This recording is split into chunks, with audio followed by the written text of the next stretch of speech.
हमारा next target वो है AJK। अब वो बड़ा सरप्राइज क्या होगा? क्या आपका अगला वजीर आजम आ सकता है? जो लोग कहते थे ये नामुमकिन है, हम नामुमकिन उसको बना के दिखाएंगे। जहाँ ये कहते थे यार ये टांगा पार्टी है,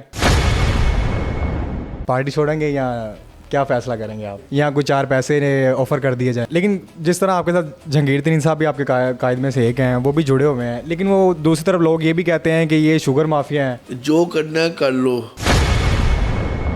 लेकिन नौजवानों को इससे क्या फ़ायदा होगा? लाइक उन्होंने अपने PTI के पीछे भी रुल के देख लिया और भी जमातों के पीछे रुल के देख लिया। पंजाब में हम ऑलरेडी बड़ी कुवत बन चुकी है। लेकिन आप लोगों ने भी इमरान खान के साथ बेवफाई तो कर दी है ना। ये PTI के भगोड़े हैं। महंगाई और बेरोजगारी पर आपका क्या मौक़िफ़ है? रजब भट्ट की पसंदीदा जमात कौन सी है? सोशल मीडिया पे उनको देखते हैं तो वो कैदी नंबर 804 का नारा लगाते हैं। पार्टी एक टिकट भी जीत पाएगी या नहीं जीत पाएगी? अस्सलाम वालेकुम नाजरीन, मैं मोहम्मद साकिब रबानी और आप देख रहे हैं G12 न्यूज़ डिजिटल। नाजरीन, गिलगित बल्तिस्तान में जो तीसरी बड़ी पार्टी हमारे सामने आई, जिनका पहला ही इंतखाबात जो वो इलेक्शन लड़े उन्होंने, और उसके बाद देखने को मैं ये आया कि उन्होंने हुकूमत PPP के साथ मिलके हुकूमत में आए, और जहाँ बाज़ार ये लग रहा था कि पता नहीं ये पार्टी एक टिकट भी जीत पाएगी या नहीं जीत पाएगी, और वही पार्टी देखने में आता है कि जी 6 सीटों, और अभी सुनने में 7 हो गई हैं जो वो ले चुके हैं। और इवन यहाँ तक जो हमारे अभी आज जो हमारे गेस्ट मौजूद हैं, उन्होंने कहते हैं कि दावा किया है कि हो सकता है अभी ये जो आगे फ़ैसला आएगा उसके बाद कोई 10 के करीब इनके पास जो सीटें हैं वो मौजूद होंगी, और उसके बाद आज़ाद कश्मीर के जो इलेक्शन होने जा रहे हैं उस हवाले से भी जो अहम फ़ैसले किए जाएंगे उस पर भी गुफ्तगू करेंगे, और क्या हिकमत अमली होगी और कौन सा बड़ा सरप्राइज़ IPP इस्तेकाम पाकिस्तान पार्टी हमें देगी। इन तमाम तर चीज़ों को डिस्कस करने के लिए मैंने अपने बहुत ही ख़ास मेहमान, जो कि बिज़नेस की दुनिया हो जाए, सोशल मीडिया की दुनिया हो जाए, फ़लाही काम हो जाए, या उसके बाद अब सियासत में देखें, जैसे इनको देख रहे हैं तो बहुत जोशीले, और पता लगता है यार कोई बंदा ना फ़लाही कामों से लेके मुल्क के लिए सर्व करना चाहते हैं, और किस तरह वो अपने मुल्क के लिए खिदमत कर सकते हैं, और उनका मतलब ख्वाहिश क्या है, उनका मकसद क्या था कि सियासत में आने का। मैं उनका तारीफ़ करवाता चलूँ। इस्तेकाम पाकिस्तान पार्टी सदर लाहौर मलिक ज़मान नसीम साहब, अस्सलाम वालेकुम सर। जी वालेकुम सलाम जी। सर तबीयत कैसी है आपकी? अल्हम्दुलिल्लाह। सर पहले तो आपको बहुत बहुत मुबारक हो, खैर मुबारक जी। इतनी शानदार कामयाबी। क्या आप लोगों ने पहले से सोचा हुआ था, या ये कोई आपको अल्लाह ताला की तरफ से कहते हैं तोहफ़ा मिला है, कि जहाँ ये कहते थे यार ये टांगा पार्टी है और पता नहीं इनका क्या फ्यूचर होगा? क्योंकि वो लोग थे जो कि, क्योंकि लोग कहते हैं, मैं आप शायद आपको मेरे अल्फाज बुरे भी लगे कि ये जी PTI छोड़ के हैं, ये PTI के भगोड़े हैं और इनको आवाम पसंद नहीं करेगी, इनको आवाम रिजेक्ट कर देगी। लेकिन दूसरी तरफ देखने में मिलता है गिलगित बल्तिस्तान में आप लोग तीसरी बड़ी जमात बन चुके हैं इस वक्त, तो इसमें आपका क्या मौक़िफ़ और आप इस पर क्या कहेंगे? देखिए अभी आपने एक बड़ी बात की है कि टंगा पार्टी, ये टंगा पार्टी हमें तब भी कहते थे जब 2009 में ना PTI का कोई वाली वारिस नहीं था। जी जी। तब भी मैंने हम नहीं संभाला था, मेहनत की थी, मेहनत करके ऊपर आए, फिर 30 अक्टूबर वाला जलसा करवाया, 2011 में इस पार्टी को ऐसा करके दिखाया कि वाकई को पार्टी बनी। फिर जो वजूहत हुई, हमने अपनी पार्टी नहीं बना ली 2024 में 23 में, तो उसके बाद हमने जब जनरल इलेक्शन लड़ा, अल्हम्दुलिल्लाह हम वो वाहिद पहली जमात है जो इतने छोटे टनेयोर के अंदर, जिनकी वफाक के अंदर 4 MNA की सीटें हैं और पंजाब के अंदर 6 MP की सीटें हैं। जी जी। उसके बाद हमें मौका मिला गिलगित बल्तिस्तान के इलेक्शन का। हमने जो वहाँ पे स्ट्रेटजी अपनाई ABC अपने फार्मूले के तहत, जिसमें हमने अपने कैंडिडेटों को खड़ा किया। उसके बाद हमारे कैंडिडेट रनर अप आए। जी जी। कई वजूहत हुई, कई मामला थे, कई कैंडिडेट हमारे 98 वोटों से आ रहे, कई कैंडिडेट हमारे 100 वोटों से आ रहे, और ये कोई इतनी बड़ी लीड नहीं है। और थर्ड लार्जेस्ट पार्टी वोट हमने वहाँ से गेन किया, बिल्कुल। वहाँ से लिया। उसके बाद फिर हमने अपना प्लान B किया, जो हमारे आज़ाद उम्मीदवार थे, बेसिकली हमारे ही थे, जो असल सरप्राइज देना जो था। हमने सरप्राइज़ वहाँ पे दिया, उनको शामिल किया। 5 उम्मीदवार हमारे शामिल हुए। एक का फैसला इलेक्शन ट्रिब्यूनल में चला गया, जी जी। उसका फैसला भी आया, वो भी हमें सीट मशला सीट मिल गई है, 7 हो गई हैं। और उसके बाद अब मैं आपको और भी बताऊंगा इंशाल्लाह कि आपको आने वाले 1 2 3 माह के अंदर गिलगित बल्तिस्तान के अंदर और भी सरप्राइज मिलेंगे। बिल्कुल। जो हमारे इलेक्शन ट्रिब्यूनल के अंदर केसेस गए हुए हैं वहाँ से भी आपको अच्छा हमें फीडबैक मिलेगा। अब हमारा नेक्स्ट टारगेट वो है AJK, आज़ाद जम्मू कश्मीर का आज़ाद जम्मू इलेक्शन। कश्मीर। आज़ाद जम्मू कश्मीर के इलेक्शन के अंदर हमारी स्ट्रेटजी बड़ी वाज़ेह है। टोटल ये 45 सीटें हैं। इन 45 सीटों से में से 38 सीटों के ऊपर हमने अपने नुमाइंदे खड़े कर दिए और इन 38 नुमाइंदों में से आप देखेंगे काफ़ी अक्सरियत में इंशाल्लाह जीत के असम्बली के अंदर जाएंगे और इंशाल्लाह KPK के सॉरी इंशाल्लाह आज़ाद AJK में हमारी हुकूमत बनेगी। आप देखिए कि बड़े वाज़ेह तौर पे हुकूमत अब वो बड़ा सरप्राइज़ क्या होगा? क्या आपका अगला वज़ीर आज़म आ सकता है या फिर? देखिए अभी तो सरप्राइज़ ये होगा कि अभी हम इलेक्शन लड़ रहे हैं। ये वो सीटों में से इलेक्शन है जिनमें कोई 40-40 साल से एक ही कोई बंदा जीता आ रहा है बिल्कुल ऐसे ही है। और इंशाल्लाह सबसे पहले सरप्राइज़ तो हम वहाँ पे देंगे, क्या वो सीट जीत के दिखाएंगे। जो लोग कहते थे ये नामुमकिन है, हम नामुमकिन उसको बना के दिखाएंगे। उसके बाद कहते हैं PTI ने बाइकआउट किया हुआ है, लेकिन वो सारा झूठ है। PTI के नुमाइंदे खड़े हैं, आज़ादी से खड़े हैं, उनकी वो कैंपेनिंग की जा रही है, वो कर रहे हैं। इसके अलावा जब PM बनने की बारी आएगी आज़ाद कश्मीर की जी जी। तो हम आपको उसमें भी अच्छा सरप्राइज देंगे। लेकिन कुछ नुमाइंदों के साथ मैं राब्ते में हूँ। इवन रिसेंटली मैंने इस पे आज़ाद कश्मीर का जो भी इशू चल रहा है उससे मैंने LA-15 से एक दोस्त थे, वो इलेक्शन लड़ रहे हैं और PTI हमारे याफ्ता है। तो वो कह रहे हैं कि हम तो इन इलेक्शन का बाइकआउट कर रहे हैं क्योंकि ऑलरेडी वफाक में इन्होंने मिलकर हुकूमत बनाई हुई ये है। तो टॉपिक है, ये वफाक ये कहते हैं ना कि ये बाइकआउट कर रहे हैं, ये सारा झूठ है इनका। अगर बाइकआउट कर रहे हैं तो यहाँ पे वैली 41 के अंदर इन्होंने अगर बाइकआउट किया तो इन्होंने अपने वो कैंडिडेट की वाइफ को टिकट से उसकी सपोर्ट कर रहे हैं फुटबॉल निशान के ऊपर। अगर ये बात है बाइकआउट कर रहे हैं तो ये जम्मू की सीट के ऊपर इनका एक कैंडिडेट है रियाज गुजर, वो इलेक्शन लड़ रहा है। सारा झूठ बोल रहे हैं।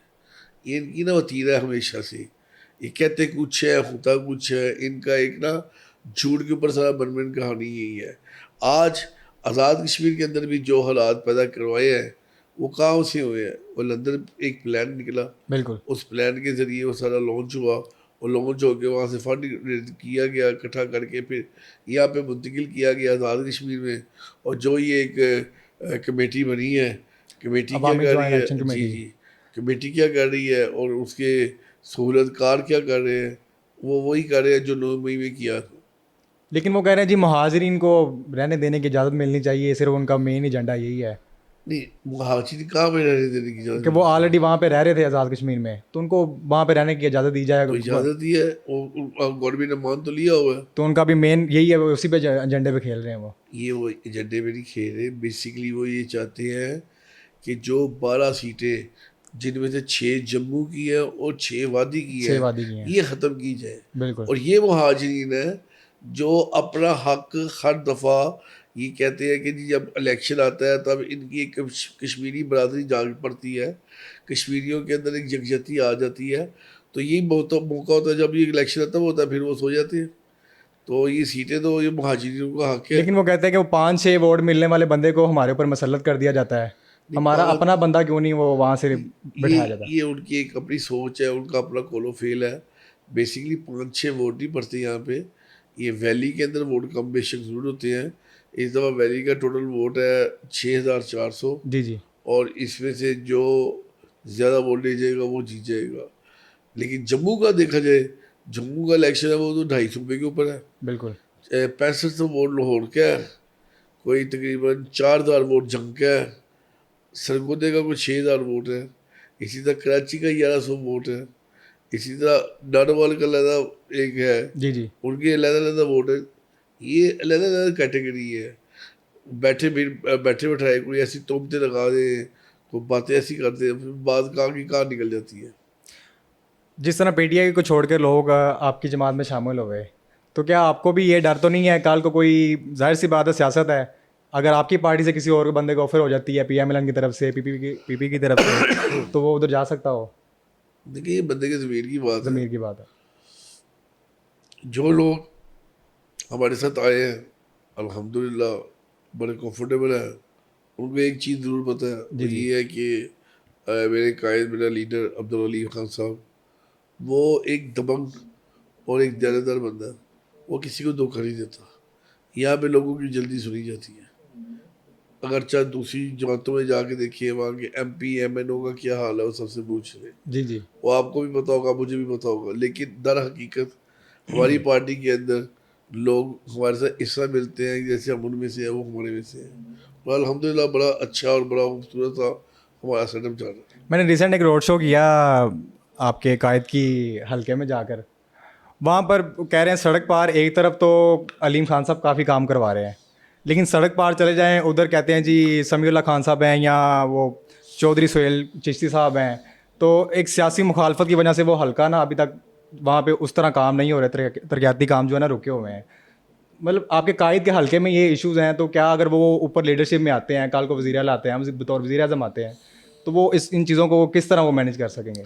देखिए जी, अब्दुल अली अहमद साहब के हल्के में चले जाए, वहाँ से पिछले 40 साल से 35 साल से एक ही बंदा इलेक्शन लड़ता आ रहा था। उसने अपनी कंपनी बनाई होती थी, अपने ठेके उठाता था, खुद जी ही जी। करता था, खुद ही इफ्तदा करके आ गया, खुद ही मामला ख़राब करके आ गया।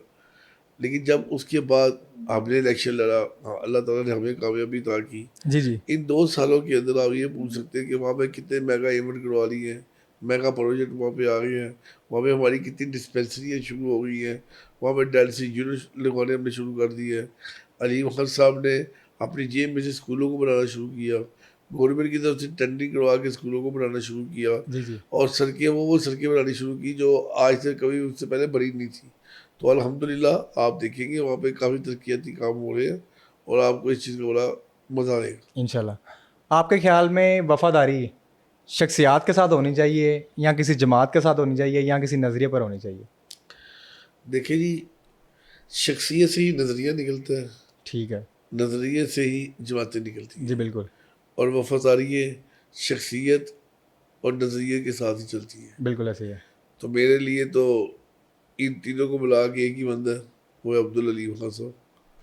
मैं उनके साथ हूँ, इनसे मरतबा तक उनके साथ रहूँगा। क्या पार्टी ऐसे इकदाम करेगी कि जो आपके अरकान हैं जितने भी पार्टी के साथ जुड़े हुए, वो आपके साथ लॉन्ग टर्म चलें और उनको ऐसा मौका ना मिले कि वो कभी उनको पार्टी छोड़नी पड़े कभी? नहीं, इंशाल्लाह कोशिश होती है, जो हमारे साथ चलते हैं वो हमारे साथ ही रहता है। बिल्कुल। हमें छोड़ के कम लोग ही जाते हैं। सियासतन इक़्तिदार बदलने के लिए मतलब जमातें बदलते रहते हैं ताकि उनको कोई ना कोई वजारत मिल जाए या कोई अच्छी सीट पर वो चले जाएं। आप इस तासुर से किस हद तक इतफाक़ करते हैं? है ऐसे ही है, होता ही यही है। इसमें इत्तेफाक करने वाली क्या बात है, होता ही यही है। कल को। हमने अपने आंखों के सामने देखा है। लेकिन इसमें फ़र्क क्या आ जाता है, जी जी। इसमें नस्ली का पता चल जाता है कि नस्ली कौन है, ख़ानदानी और कौन है, नस्ली कौन है? खानदानी कौन है, और गैर खानदानी कौन है। बिल्कुल। कल को अगर आपको कोई नून लीग की तरफ से ऑफ़र आ जाती है, आए आपको वजारत ये वाली देते हैं, तो आप पार्टी छोड़ेंगे या क्या फ़ैसला करेंगे आप? देखिए, मैं आपको एक चीज़ बताऊँ, नून लीग जिस जमात का नाम है, जी जी। वहाँ पे बादशाहियत है, जमहूरियत नहीं है। जी जी। वहाँ पे डिक्टेटरशिप है, जी जी। और जो साहब ने कहना है वही हो रहा है। हम यहाँ पे बैठे हैं ना, तो ये अपनाहियत है। यहाँ पे बैठे हैं, एक अपनापन है। हम कुल डुल के बात कर लेते हैं, बिल्कुल अपनी ऐसे ही बात है। बनवा भी लेते हैं, जो हक की बात होती है, जी जी। और समझा भी लेते हैं। लेकिन ये कहा जाए कि जी अपना मामला तो वहाँ पे ये है, वो है, फलान है, लेकिन हमारे में ऐसा कतई भी ऐसा कोई चीज़ नहीं है। जी जी। हम जिनके साथ चलते हैं उनके साथ हैं, जिनके हम दोस्त हैं उनके दोस्त हैं, जिनके हम दोस्त नहीं उनके हम दोस्त नहीं हैं। आज़ाद उम्मीदवार जो आपके साथ जिन्होंने शमूलियत की या पार्टी को ज्वाइन किया, वो ये कंफर्म हम कैसे कर सकते हैं? आप लोग कहते हैं नहीं वो जो कैंडिडेट है इनको ख़रीदा गया है या वो पैसे ज़्यादा लगाए गए हैं अलीम खान साहब ने, इसलिए उन्होंने पार्टी को ज्वाइन किया। क्या ऐसा भी होता है या मुमकिन है ये चीज़ें, या वो हकीकतन आपके ही नुमाइंदे थे और उन्होंने आपका प्लान बी था जिसको आपने देखिए, नुमाइंदे तो वो हमारे ही थे। ठीक हो गए? अगर आप कहते हैं जी उनको खरीदा गया या कुछ ऐसा किया, मैं उसकी एक छोटी सी मिसाल देता हूँ। जी जी। पीपल्स पार्टी, अगर ये आज़ाद उम्मीदवार पीपल्स पार्टी के साथ चले जाते हैं, जी जी, तो उनकी काउंटिंग शुरू हो रही थी 9 के बाद, बिल्कुल ऐसी है।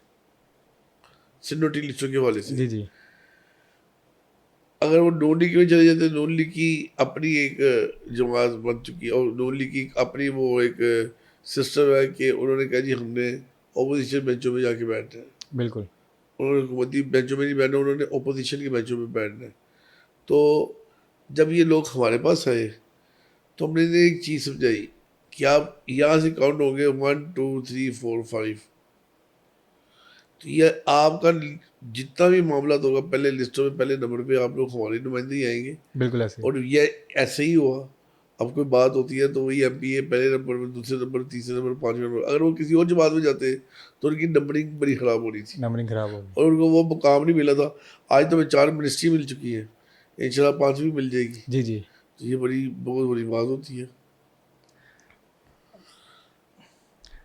लेकिन अगर पीटीआई आज़ाद कश्मीर के इलेक्शन का बाइकआउट करती है तो इसका कोई इंतखाबी नताज पर असर पड़ेगा? अगर करती है, Definitely। अभी तक तो आपने यही मतलब यकीन दहानी करा दी कि नहीं देखिए, करती, वो सिर्फ इन्होंने हमारे से पहले रास्ता खोला नून लीग के लिए। ठीक हो गया। तो नून लीग के लिए अगर रास्ता खोला तो हम उसको काउंटर करने के लिए सामने आए हैं। इसमें हम पहले आपको पाए जाएंगे, बाद में कोई और आएगा। अभी जैसे सुनने में आ रहा है कि जो पीटीआई के हमायती याफ्ता हैं, उम्मीदवार है आज़ाद कश्मीर के अंदर, उनको पीएमएलएन ट्राई कर रही है अपने साथ ऐड करने की, तो क्या आईपीपी भी इस कोशिश में लगी हुई है कि वो जो बंदे पीटीआई के हमायती याफ्ता हैं वो आपकी तरफ माइल हो जाएं, देखिए मैं आपको एक चीज़ या कुछ 4 पैसे ऑफर कर दिए जाएं? ऐसे किसी की कोई ऑफर नहीं है, लोगों की गलत सोच चाहिए। आपको एक मैं चीज़ बताऊँ, जी जी, पीटीए का कोई वर्कर या कोई टिकट होल्डर या कोई एमपी एमएनए एक बार जेल में जरूर रखा, नून लीग में जाने से हमेशा कुतराएगा। पता नहीं नून लीग में वो नहीं जाएगा। हाँ, ये ज़रूर है वो आईपीपी में शमूलियत करने से कुछ इतना नहीं घबराएगा डरेगा, नहीं, ना डरेगा, इतना घबराएगा, क्योंकि उनको पता है कि वो हमारे पुराने दोस्त में बाबा में बैठे हुए हैं। बिल्कुल ऐसे ही है। लेकिन अलबत्ता नून लीग में पीपल्स पार्टी में नहीं हो जाएगा, इतना मुझे भी पता पीटीए का कारकुन जो बिल्कुल है। ऐसे ही है। अब इस वक्त जो सिनेरियो चल रहा है एजेके के अंदर, जी जी, वो ये है कि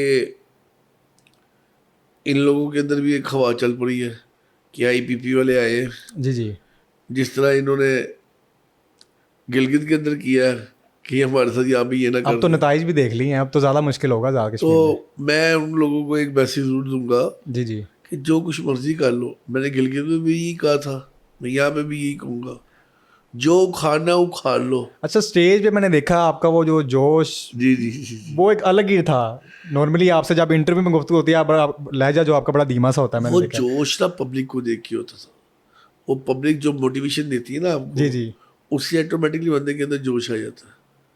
और वो एक चीज़ ऐसी बंदा ना चाहते हुए फिर वो बात कर देता है। हाँ, तो मैंने वहाँ पे एक बात की थी, जो करना है कर लो, जो उखाड़ना है उखाड़ उखाड़ लो। लो। इस्तेकाम में पाकिस्तान पार्टी की हुकूमत आएगी, इस्तेकाम में पाकिस्तान पार्टी ही जेबी के अंदर हुकूमत बनाएगी। अल्हम्दुलिल्लाह हमने बनाई। अब मैं फिर दोबारा कहूँगा ये जी जी, बात, जो करना है कर लो, जो उखाड़ना है उखाड़ दो। एजेके के अंदर भी हुकूमत, आज़ाद जम्मू कश्मीर के अंदर भी हुकूमत इस्तेकाम में पाकिस्तान पार्टी बनाएगी। और मैं ये बड़े फ़ख्र से बात कर रहा हूँ। लेकिन जिस तरह आपके साथ जहांगीर तरीन साहब भी आपके कायद में से एक हैं, वो भी जुड़े हुए हैं, लेकिन वो दूसरी तरफ लोग ये भी कहते हैं कि ये शुगर माफिया हैं, तो इमरान खान ने इनको स्पेस नहीं दी, तो इसलिए फिर इन्होंने छोड़ा है, और अब इन्होंने फिर अपना सेटअप बनाकर अब एक नया रास्ता इन्होंने इख्तियार किया है। जहांगीर तरीन साहब बड़े अच्छे और बड़े दना इंसान हैं, और हमारे बुजुर्ग हैं जी, अब बड़ा कुछ उनसे सीखने को मिला। लेकिन वो इस्तेकाम में पाकिस्तान पार्टी के साथ साथ सियासत छोड़ चुकी हुई है। अब वो सियासत नहीं कर रहे। अब आगे सियासत में नहीं आएंगे। आगे वो जो उन्होंने ऐलान किया, उनकी फैमिली ने ऐलान जी। किया कि वो आगे सियासत में नहीं करें। लेकिन हमारी ज़ात तक कोई एक बंदा अब्दुल अलीम खान साहब के ऊपर उंगली उठा गई कि ये कह दे कि इस बंदे ने हमारे साथ ये धोखा किया है, तो हम इसका ज़ाला करेंगे। एक उनके अलीम खान साहब के खिलाफ प्रोपोगंडा किया जाता है, या इसमें मैं नहीं जानता क्योंकि मैंने देखा नहीं हुआ, मेरे पास कोई शवाहिद नहीं मौजूद, लेकिन उनके खिलाफ शायद ये प्रोपोगंडा किया जाता है कि वो अपने हलके में 5,000 रुपये दे के पार वो वोट खरीदते हैं। तो इसमें वो क्या एजेंडा है लोगों का। ये सरासर झूठ है, ऐसी बात ही कोई नहीं है। नहीं, मुमकिन भी है कि उनके पास इतना पैसा मुमकिन है, है। मैं आपको बताता हूँ बेसिकली ना, ये लोग जो कहते हैं ना कि ये वोट खरीदा जाता है, ये कम सिर्फ लोग ही होते हैं जो ये कहते हैं। अलीम खान साहब ने अपने हलके के अंदर वजीफ़ा लगाया हुआ है उन घराना को जो बिल्कुल ही उनके पास कुछ खाने को नहीं होता, या उनके हालात बड़े मुश्किल भी होते हैं, उनका वजीफ़ा लगाया हुआ हर महीने का। वाह। ठीक है। और ये वजीफ़ा उन्होंने इस तरीके से लगाया हुआ है कि किसी जगह डिस्पेंसरी बनी हुई है, जी जी। डिस्पेंसरियों के बाद कई जगह उनके अपने मराकज़ बने हुए हैं, कई जगह ओल्ड एज होम्स उन्होंने बनाए हुए हैं, कई जगह उन्होंने डायलिसिस की यूनिट लगाए हुए हैं। आप ये सर्विसेज हॉस्पिटल देख लें, यहाँ पे जितना भी डायलिसिस का खर्चा आता है वो अपनी जेब से देते हैं। आप ओल्ड एज होम देख लें, ये कैंट में उनके 3 हैं, DH में उनके 4 हैं, वो बताते ही नहीं किसी को। वो कहते हैं कि जी यार ये मेरा और मेरे अल्लाह का मामला है, तो मैं किसी को क्यों बता के बीच में अपना स्वाब खराब करूँ।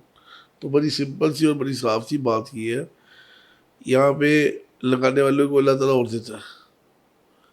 इस वक्त IPP की लाहौर में तंजीमी सूरत हाल क्या है, क्या आप उससे मुतमिन हैं? अल्हम्दुलिल्लाह जी बड़े मुतमिन हूँ। मेरी लाहौर की जो टीम है इसमें बड़ा अच्छा और बड़ा कमाल वर्क कर रही है। उन्होंने इस वक्त टाउनर के अपने अपने नुमाइंदे खड़े कर दिए हुए हैं, और नुमाइंदों के साथ साथ इस वक्त हमारे लाहौर के अंदर बड़ी अच्छी कमेज जा रही है। ये जो हमारा जम्मू का और जो वैली का इलेक्शन है, ये हम अपने अहदेदारों के सर भी ला रहे हैं, और इंशाल्लाह आप देखेंगे कि यहाँ से वाज़ेह अक्सरियत से हम जीतेंगे इंशाल्लाह। इंशाल्लाह।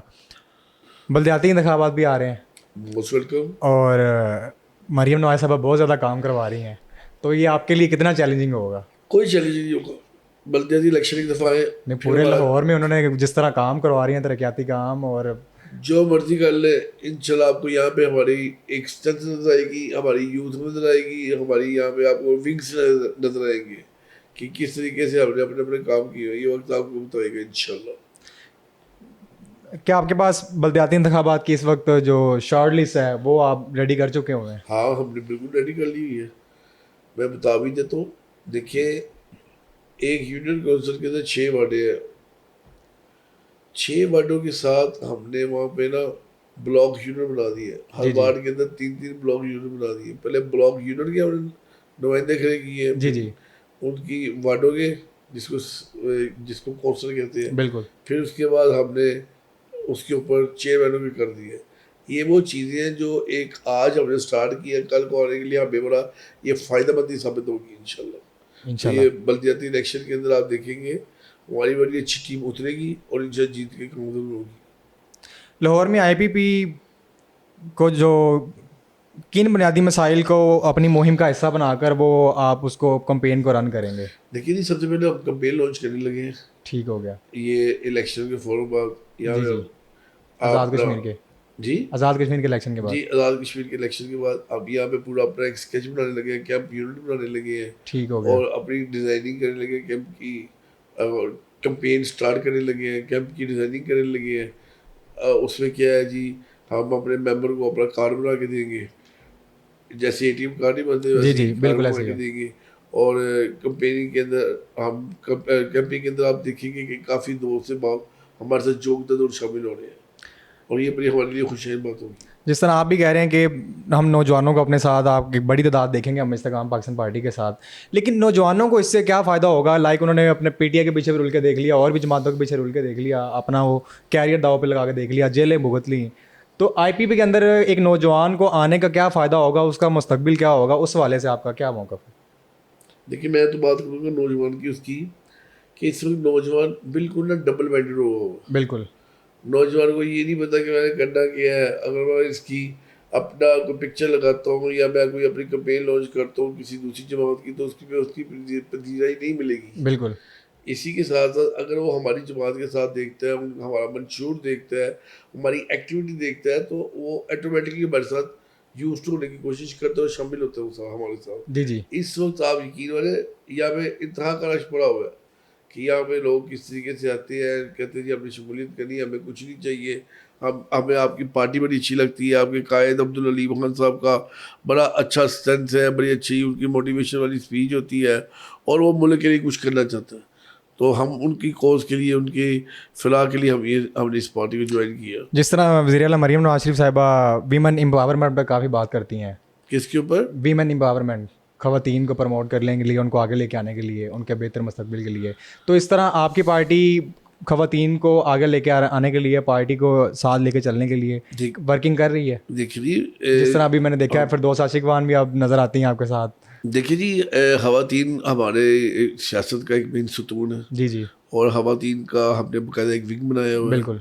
हमारी उसमें प्रेसिडेंट है लाहौर की डॉक्टर जवेरिया साहबा, पंजाब की जो हमारी प्रेसिडेंट है वो है खाकवानी साहबा, जी जी उनकी एक बड़ी अच्छी स्ट्रेंथ है और वो तस्कीन खाकवानी नाम है उनका, जी जी और ये बड़ा अच्छा उन्होंने टाउन वाइज अपनी अपनी वो पूरी कमेटी बना दी है और ख़वातीन के मुतालिक हम वहाँ पे एक नया ऐसा सिस्टम लेके आ रहे हैं कि हम, जैसे आपने देखा होगा स्किल्स प्रोग्राम होते हैं, स्किल्स प्रोग्राम बिल्कुल। हमने वैसे ही एक स्किल्स एक इंस्टीट्यूट बनाने जा रहे हैं क्या बात। जिनके हम ऊपर ख़वातीन दस्तकारी करे, जिनके ऊपर ख़वातीन कोई अपना काम करे और जी अपना जी रोज़गार खुद कमाए, तो ये भी हम अपने हल्के के अंदर अभी स्टार्ट करने जा रहे हैं और इसमें भी बड़ा बेनिफिट मिलेगा हमें। जिस तरह गिलगित बल्तिस्तान में आप लोग नज़र आए, एक प्रोमिनेंट हुए हैं और आगे एजे के लिए भी आप स्ट्रगल कर रहे हैं, लेकिन पंजाब में आप एक बड़ी सियासी क़ुव्वत बन पाएंगे, उसके लिए आप किस तरह वर्किंग करेंगे? और पंजाब में हम ऑलरेडी बड़ी कुव्वत बन चुकी हैं। अच्छा, बन चुके हैं? हमें पता है कि हमने कब किस तरीके से सामना अपने आप को लेके आना है। इतना पुरुमीद कैसे हैं आप? और उम्मीद इसलिए हो कि हमें पता है हम कर सकते हैं, हमारी ये पुरानी एक्सरसाइज पहले हो चुकी हुई है। हम ही वो लोग थे जो इमरान खान साहब को लेके आए थे, बिल्कुल। हम भी वो लोग थे जिन्होंने सारे जलसे करवाए थे, जी जी सारे जुलूस करवाए थे, हम ही वो लोग हैं जिन्होंने सबको मोटिवेट करके सब कुछ यूथ विंग बनाई हमने। सेंट्रल पंजाब की जितनी भी विंग्स थी वो हम लोगों ने बनाई, लाहौर की भी हम लोगों ने बनाई। हमें ये काम कर, हमने पहले भी किया हुआ है और हम अब भी ये करके दिखाएंगे, हमें ये काम करना आता है और इंशाल्लाह आप देखेंगे कि IPP काफ़ी नुमाया और काफ़ी अच्छी वैल्यू के अंदर आपको नजर आएगी। लेकिन आप लोगों ने भी इमरान खान के साथ बेवफाई तो कर दी है ना? देखिए बेवफाई इमरान खान ने किया हमारे साथ, हमने नहीं की। अच्छा, उन्होंने की है। हाँ हमने की है, 100 दिन उसने हमें अंदर रखवाया कि हमने उसको अंदर रखवाया, क्या कसूर था बिल्कुल। अब्दुल अलीम खान साहब का? उनकी बेटी के ऊपर पर्चे, उनके फैमिली के ऊपर पर्चे, उनके ऊपर पर्चे। ये कसूर था कि उन्होंने इमरान खान को साथ जोड़ के एक नया पाकिस्तान की बुनियाद रखी थी, लेकिन देखा जाए तो ये कम ज़रफ़ों वाला काम किया। जगीर तरीन साहब का क्या कसूर था? उनकी बेटी के ऊपर, उनकी वाइफ के ऊपर पर्चे। जी जी यार फैमिलियों के ऊपर भी कोई पर्चा करवाते हैं? ये तो सियासत में तो ये होता है कि यार ठीक है सियासत है ना, तो आओ मुकाबला करो, लेकिन कभी दुश्मन किसी मुश्किल में पड़ा हो ना तो उसको छोड़ो यार, अल्लाह पाक उसकी मुश्किल आसान करे, जब वो ठीक होगा तब उसके बाद दोबारा लड़ ले। बिल्कुल ऐसे है। तो खान साहब ने तो अपने अपने दोस्तों के साथ जो किया वो किसी से टकी छुपी बात नहीं है। महंगाई और बेरोज़गारी पर आपका क्या मौक़िफ़ है? आप लोग अलीम खान साहब इक़्तिदार में भी हैं और वो चाहें तो हुकूमत से फ़ाइट कर सकते हैं कि यार गरीब बंदा यहाँ पे मर रहा है, लेकिन आप लोग एक तरफ 11 अरब रुपए का जहाज़ ले रहे हैं और जो गरीब बंदा है वो उसको पेट्रोल में एटलीस्ट सब्सिडी दी जाए कि वो अपना जो ज़िंदगी का गुजर बसर है वो सुकून से कर ले। तो इस पे आपकी पार्टी का या आपका क्या मौक़िफ़ है? देखिए जी मेरा तो बड़ा वादा मौक़िफ़ है, मेरी पार्टी का भी इसी के साथ मेरा मौक़िफ़ है। गरीबों से ना रोटी ना छीने, इनको रोज़मर्रे के ना मौके फ्राहम करे जिसमें ये अपने ठेले लगा सके, अपनी रेहड़ियाँ लगा सके, उन जगह लगा सके जिन जगह लोगों ने ऑक्यूपाई नहीं की हुई, जिन जगह इन्होंने वहाँ पे ठेके पे नहीं दिए हुए। यहाँ पे मैं जब देखता हूँ पूरे लाहौर का रेडी कुछ और निकाला होता है इन लोगों ने। जी जी आप देखिए ये जो रेडी बार है, ठेकेदार थे जो, इन लोगों ने रेडियो के नाम पे क्या क्या कुछ किया, और जब रेडियो लगा दी ये टाउन की इंतज़ामिया के साथ मिलकर लगा दी, जब पैरा फोर्स वाले जाते हैं वो उठा देते हैं, दूसरी जगह बिल्कुल पैसे ऐसे ही ले है। लेते हैं। यहाँ पे तो एक जितने को पूरे पूरे इख्तियार दिए नहीं गए, इख्तियार बांटे गए हैं, ये तेरा है, ये तेरा है, ये तेरा है, ये तेरा है। अगर एक बंदे के पास ये इख्तियार होते ना, बिल्कुल तो आज एक बंदा एक अच्छी अपनी डोमेन में लेके काम कर रहा होता। इन लोगों ने फोर्सेस बना दी, को पीरा आ गई, को शीरा आ गई, को नीरा आ गई। तो इन फोर्सेस ने अपनी अपनी जेबें गर्म करने का एक नए से नया रिश्वत का एक नया बाजार गर्म हो चुका होगा। बाजार गर्म हो चुका हो। आप इत्तेहाद की सियासत से कायल हैं? क्या इत्तेहाद में आना चाहिए किसी पार्टी को, या मैं तो नहीं कायल। लेकिन फिर भी अभी आपके पास वो पोजीशन नहीं है हम वफाक में इत्तेहाद में हैं, बिल्कुल लेकिन मैं कहता हूँ कि हमें खुल के खेलना चाहिए, खोल के खेलेंगे। खुल के खेलना चाहिए। अवाम सियासतदानों से ज़्यादा क्या तवक्को रखते हैं जिस पे एक सियासतदान पूरा नहीं उतर पाता? देखिए, जब एक आम शख्स सियासत में उतरता है तो वो शख्स सियासी लोगों की जगीर हो जाता है, जी जी उनकी वो प्रॉपर्टी हो जाता है। तो जब ये सियासी लोगों की प्रॉपर्टी होती है तो सियासी लोगों को उनके ऊपर बहुत ज़्यादा इतमाद होता है कि यार ये हमारा, हम जो इसको कहेंगे वो ये कर देगा। जी जी और जब वो कहते हैं तब काम ना होना तो तब उनका इतमाद टूटता है, बिल्कुल जिसकी वजह से सियासत में काफ़ी ख़राबी हुई है। लेकिन जो सियासी मसीलत रखता है और जो सियासतदानों के साथ मिलकर चलता है वो इसके अंदर गलवाता है। बिल्कुल ऐसे ही है। मैं तो ये समझता हूँ, सियासत को सियासत समझो, सियासत को कोई मजहब ना बनाओ, सियासत को कोई पार्टी ना बनाओ। बतौर सदर आप अपनी कारकर्दगी को कैसा देखते हैं? आप समझते हैं कि मैं अपनी तरफ से 100% दे रहा हूँ, या अभी मेरे से कोई कमी बेशी है जो मुझे अभी मजीद एफर्ट करनी चाहिए? जी, मेरे में अभी है कमी पेशी। या आपका अपना जो ज़ाती वी है ना, वो क्या है? मेरे में भी है कमी पेशी। मैं अपनी पार्टी को लाहौर के अंदर एक मुकाम पे देखना चाहता हूँ। मैं लाहौर के अंदर इस पार्टी को उस जगह देखना चाहता हूँ जहाँ पे कभी पीटी हम लेके गए थे, और इंशाल्लाह हम लेके जाएंगे इस पार्टी को भी, क्योंकि मुझे अपने पे एतमाद है, मुझे अल्लाह के ऊपर यकीन है, और मुझे अल्हम्दुलिल्लाह अपने कायद, अपने लीडर अली महब पे पूरा इतबार है। और जो हमारा विजन है वो एक ही है, वो ये है कि आम आवाम, जो एक आम पब्लिक है, उनकी हम आवाज़ बन सके, बिल्कुल ऐसे ही है। उनके हम काम आ सके, ताकि आज आज दुनिया में और कल आखिरत में सब सुरखरू हो सके। ये तो जब वक्त आएगा तब आपको पता चलेगा जी जी कि यार ये इस्तेकाम पाकिस्तान पार्टी है क्या, बिल्कुल ऐसे ही है। और ये कैसे मेहनत कर रही है और क्या कर रही है। इस वक्त आप देखिए कि हमारी यूथ विंग माशाल्लाह बड़ी एक्टिव हो चुकी है, बड़ा लड़का आ चुका है, बड़े मामला सही हो चुके हैं यूथ विंग के अंदर। जी जी हमारा ट्रेडर विंग बड़ा अच्छा काम कर रहा है, हमारा जो लेबर विंग है वो बड़ा अच्छा काम कर रहा है। खवातीन विंग के अंदर हमारी बेतहाशा खवातीन हमारे साथ शामिल हुई हैं। विंग्स मैं आपको इसलिए बता रहा हूँ कि काफ़ी हमारे साथ अटैच है। मिनोरिटी विंग इस टाइम बड़ा अच्छा जा रहा है, और ये अल्लाह का करोड़ का शुक्र है कि अल्लाह पाक अपने हिफ्ज़ में रखे कि हम इस वक्त अच्छी सच में सही जगह हैं। आपका वक्त बहुत कीमती है, लेकिन आखिरी सवाल जाने से पहले एक मेरा ना वो जहन में सवाल जो बार बार आ रहा है, मैं चाह रहा हूँ कब क्या ही दूँ आपसे मैं। रजब भट्ट साहब आपके साथ काफ़ी मुंसलिक हैं और आपकी वीडियोस में नज़र आते रहते हैं, आपका उनके साथ एक प्यार मोहब्बत का एक रिश्ता है, और काफ़ी वो नटखट भी हैं। वो थोड़ा सा कहते हैं शरारती बच्चा भी होता है बंदा, जिसने ज़िंदगी में उतार चढ़ाव देखा होता है। मैं कोई ज़्यादा तनकीद नहीं करूँगा, लेकिन हिना परवेज़ भट्ट साहबा, उन्होंने एक सोशल मीडिया पे कहा कि ना स्पीकर साहब की तरफ से उनको अवार्ड मिला, आई थिंक रजब भट्ट को। वो कह रहे हैं इनको किस खुशी में अवार्ड दे दिया गया है, तो इस पर आपका क्या मौक़िफ़ है? अच्छा, उस महफिल में मुझे भी बुलाया गया था, क्योंकि आप उनके बिग ब्रदर भी हैं और बड़े भाई भी मैं हैं, तो आप आपको मैं आपको बताता हूँ, उस महफिल में मुझे भी बुलाया गया था, मैं इत्तेफाक से नहीं गया। जी जी देखिए, मैं अब इस बात को ये कह सकता हूँ कि हिना परवेज़ भट्ट साहबा की एक अपनी थिंकिंग है और स्पीकर साहब की एक अपनी सोच है। बिल्कुल यही सोच है कि वो आज स्पीकर है तो वो आज चौथी दफ़ा भी तीसरी दफ़ा भी MP ही है, बिल्कुल ऐसे ही है। ठीक है, वो भी रिजर्व सीट के ऊपर। सोच सोच का फ़र्क होता है। बिल्कुल ऐसे ही है। तो मेरा जवाब शायद आपको मिल गया होगा। स्पीकर साहब की सोच बड़ी थी। अच्छा, वैसे रजब भट्ट की पसंदीदा जमात कौन सी है, अगर उनको किसी पार्टी का इंतखाब करना पड़े? सोशल मीडिया पे उनको देखते हैं तो वो नहीं, उसको कैदी नहीं। नंबर 804 का नारा लगाते हैं, नहीं नहीं नहीं, उसको किसी पार्टी में नहीं लेके जाओ। लेके नहीं जाना। लेकिन उनके साथ होने से कोई आपको फ़ायदा हो रहा है या नहीं हो रहा? यार मेरा भाई है, फ़ायदा क्यों नहीं होता? बिल्कुल, अल्लाह पाक ने उसको इज़्ज़त दी हुई है, अल्लाह का करोड़ों शुक्र है।